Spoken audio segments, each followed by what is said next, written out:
Partimos agora para funções do segundo grau, chamadas de funções quadráticas. Por quê? Porque o maior expoente da nossa função vai ser o 2. Então, também é um polinômio, vem de uma equação algébrica, onde temos o x variando e o y correspondendo com os valores conforme essa regrinha aqui, essa sentença matemática. Temos os valores de bx e c para completar a nossa função, onde o c, assim como vimos na função do primeiro grau, ele corresponde ao valor de y, ou da f de x, quando x é zero, ou seja, aquele ponto que corta o eixo vertical y. Até dá para analisar aqui, na função do primeiro grau f de x igual a x, o b é zero, não existe esse valor. Logo, esse ponto onde que vai cruzar o eixo vertical é exatamente na origem, ponto zero. No caso do segundo grau, seria o ponto C, né? E essa função tem o formato de uma parábola. Ela também pode ser resolvida através da fórmula de Bhaskara, onde nós encontramos as raízes através dessa fórmula aqui. Percebemos que tem sempre duas raízes, pois o maior grau da nossa função é 2. E está representado por uma única equação, onde os sinais de mais e menos indicam a presença de duas raízes. Uma vai ser com sinal positivo e a outra com sinal negativo. Daria para demonstrar, mas acho que não é tão importante neste caso. O vértice da nossa parábola, quando aplicada no diagrama, também é chamado de ponto máximo ou mínimo da função, são os pontos chamados x do vértice e y do vértice. É um par ordenado. Esse conjunto aqui é outra nomenclatura da nossa função, conforme vimos. X do vértice igual a menos b sobre 2a, desculpe. Também foi uma fórmula adquirida através de uma demonstração de cálculos matemáticos.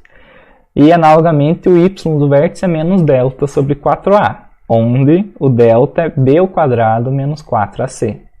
Lembramos que b ao quadrado menos 4ac também aparece na fórmula de Bhaskara. Ou seja, aqui daria para ser substituído por um delta. Algumas pessoas costumam reescrever essa fórmula com um delta neste lugar. E, de fato, às vezes pode parecer mais simples, mais fácil de gravar.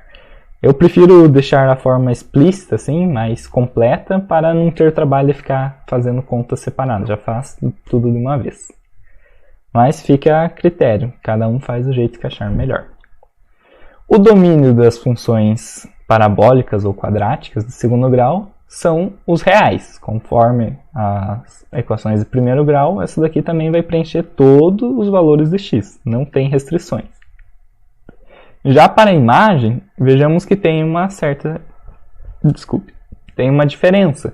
O A, ele interfere, o sinal dele interfere. Se o A for positivo, ou seja, maior que zero, a nossa parábola vai ser voltada para cima, conforme veremos no slide próximo, e a solução dela vai ser todos os valores acima ou iguais ao valor do y do vértice. E se ela for voltada para baixo, analogamente, vai ser todos os valores menores ou iguais ao y do vértice, também dentro dos reais. Isso no caso de funções reais. E o contradomínio permanece o mesmo. Percebemos que o contradomínio em funções reais sempre vai ser o conjunto dos reais. Se analisarmos nos complexos, sempre vai ser o conjunto dos complexos. Em geral, ainda não entramos no assunto de complexos, vamos trabalhar com os reais. A curvatura da parábola. Então, se o delta, aquele númerozinho que nós calculamos lá, de b ao quadrado menos 4ac, ele for maior que zero, nós teremos um gráfico onde a parábola intercepta o eixo x em dois pontos. Logo, teremos duas raízes reais e diferentes. Já, se o delta for menor que zero, ele não vai interceptar em ponto nenhum o eixo x, que seria essa reta horizontal preta ali. Mas ainda existirá raízes, e elas serão complexas, as duas. Naquele par que nós já visualizamos que seria o conjugado, né? Já se o delta, por sua vez, for igual a zero, então teremos duas raízes iguais, que seria aproximadamente uma única raiz, conforme vemos nos diagramas ao lado. E elas seriam reais, porque é possível encontrá-la dentro do plano cartesiano, do plano do eixo x e y. Logo, agora vamos analisar, na verdade, o sinal do A. Se o A for positivo, a parábola é voltada para cima. Se o A for negativo, ela é voltada para baixo. Percebamos que nos casos anteriores, da análise do delta e das raízes, tinha um eixo x. Então, o único ponto necessário para se localizar era o eixo horizontal das abscissas. Já aqui, não precisa de eixo nenhum, nem vertical das ordenadas, nem horizontal das abscissas. Pois se o A é positivo é para cima, independente de onde estão os eixos, e da mesma forma, se o A é negativo, ela é voltada para baixo, não importando onde estejam localizados os eixos. Dá para associar de acordo com o rostinho, né? Então já percebemos quando a parábola forma um sorriso, digamos assim, ela está voltada para cima, é positiva, alegre, feliz. E caso contrário, ela está voltada para baixo. Então, sempre pensando positivamente, conseguimos achar uma associação boa. Partimos para inequações, também chamadas de desigualdades. Temos 5 casos, mas antes disso vamos analisar algumas propriedades. Ou melhor, vamos partir para... Acho que era melhor inverter. Isso. Os tipos de inequações primeiro. Pode ser uma função menor do que a outra. Vamos sempre comparar duas sentenças, que agora sabemos que são funções. F de x, g de x, h de x, y de x, o nome que quiser dar. Não importa a variável, conforme já comentado. Pode ser menor ou igual, pode ser maior ou igual ou diferente. Então, assim, temos 5 tipos de inequações. Mas praticamente nada muda entre elas, pois dá para você analisar da esquerda para a direita e falar que a f de x é menor que a g de x, no primeiro caso. Mas se analisarmos da direita para a esquerda, será o contrário, a g de x é maior que a f de x. Então, não interessa muito. Apenas temos que tomar cuidado para diferenciar quais que são maiores apenas e quais são maiores iguais. E também quais que são diferentes. Então, sabendo a diferença entre elas, já praticamente é o único passo que difere uma das outras. Evidentemente. Bom, voltamos para o slide anterior. Propriedades. Transitiva. O que seria isso? É uma parte que pode se transitar de uma ponta para outra. Então, temos 2 casos ali, 2 hipóteses. A menor que B e B menor que C. São 2 afirmações separadas. Agora, para conectar o A com o C, nós só podemos fazer isso de acordo com essa propriedade. Pois, se o A é menor que o B, logicamente, o A vai ser menor. A segunda propriedade é se um A for menor que um B, então qualquer valor que você adicionar aos 2 lados dessa nossa inequação permanecerá tendo esse valor, digamos assim. Ele permanecerá ao lado esquerdo da equação sendo menor que o lado direito. Independente se o x for positivo ou negativo, esse valor indiferente dele pertencente aos reais.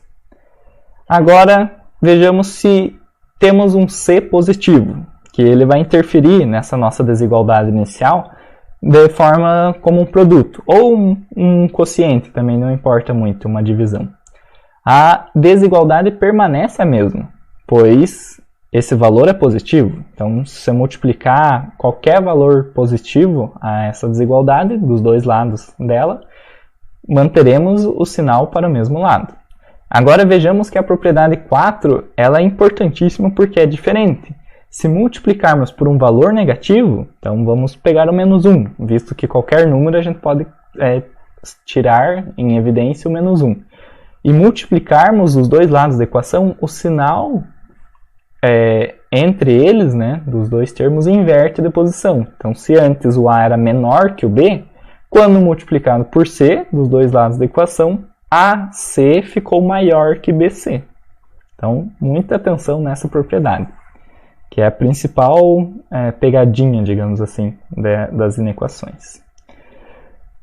Aqui é apenas um comentário que quociente e produto são praticamente a mesma coisa, visto que 1 sobre k é igual a kc. Então você pode multiplicar por 1 sobre k, temos um produto também, onde também é um quociente, e vice-versa. E todos esses valores pertencentes aos reais, que estamos tratando de funções reais, mas é possível também ter funções que saem dos reais e vão para os complexos. 5 tipos de inequações já vimos. Sinais da f de x. Vamos analisar a concavidade e as raízes ao mesmo tempo, para poder definir os sinais da nossa função. Se o a é positivo, então ela é voltada para baixo. Perceba que a primeira linha da nossa tabela tem todos os sorrisinhos formados. Todas elas estão com a concavidade para cima. Agora, se o delta é maior que zero, temos duas raízes. A função vermelha intercepta o eixo x, em preto, em 2 pontos. Logo, com essas duas informações, obtemos os sinais positivos em verde, no lado esquerdo e direito das nossas raízes, e o sinal negativo em azul entre as duas raízes, naquele centro ali, no ponto baixo da nossa função, nos menores valores de y. Também é aí onde se encontra o vértice da nossa função. Agora, se o delta for igual a zero, significa que as duas raízes são positivas.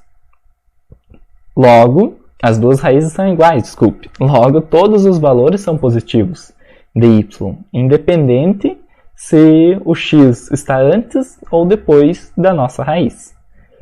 Agora, se o delta é negativo, então todas as raízes também, todos os sinais dos valores de y são positivos, porque não existirá a raiz real. É como se o nosso sorriso estivesse flutuando assim, em cima do eixo x.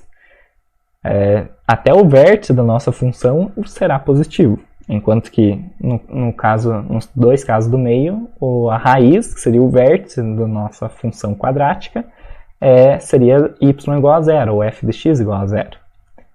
Partindo para a segunda linha, temos o mesmo raciocínio. Veja que não temos sorrisos, a é negativo, ela está voltada para baixo. Então, no primeiro caso, delta é maior que zero, apenas será positivo nos trechos intermediários. E já no trecho intermediário, já nas extremidades, qualquer valor indo para o infinito, a f de x será negativa. E, analogamente, os outros dois casos ali também teremos todos os valores negativos. E agora vamos fazer o produto, ou quociente, entre duas funções e analisar os sinais. Para isso, podemos preencher essa tabelinha aqui e já descobrir os sinais de cara, apenas preenchendo a última linha da nossa tabela, que para isso necessitamos das outras duas linhas.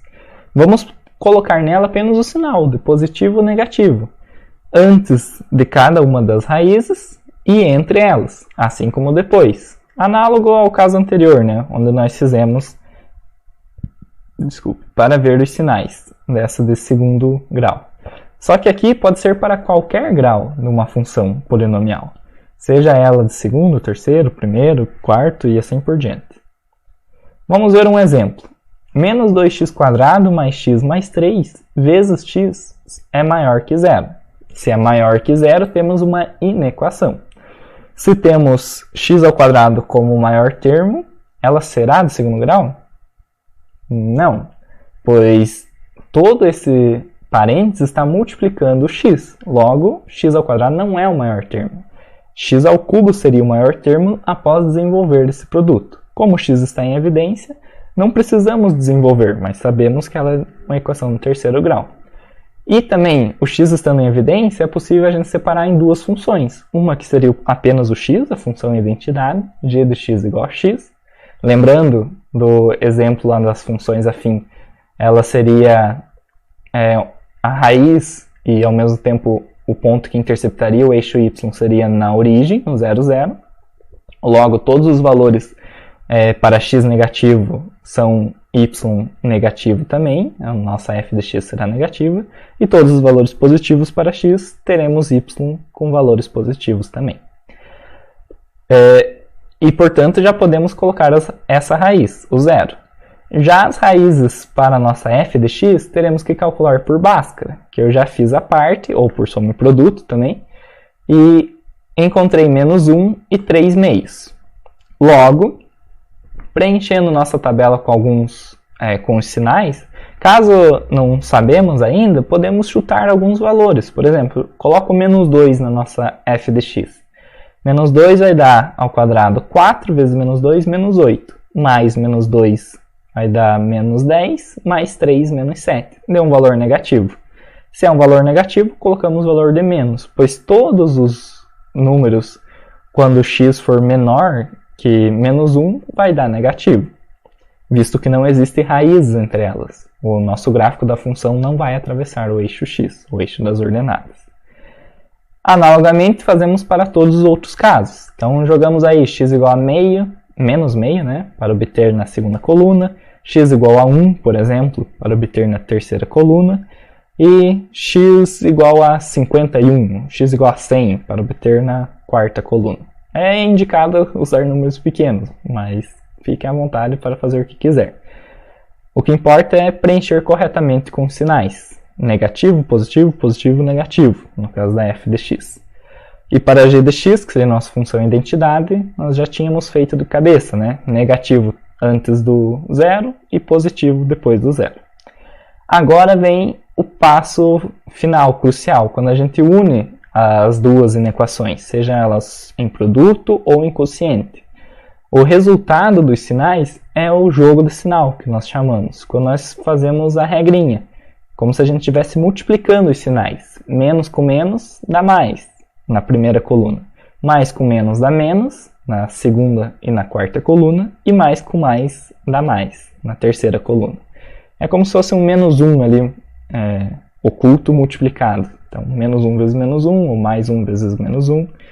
E esse sinal embaixo seria o sinal da nossa função, conforme vemos no gráfico, onde apenas temos o eixo x para analisar.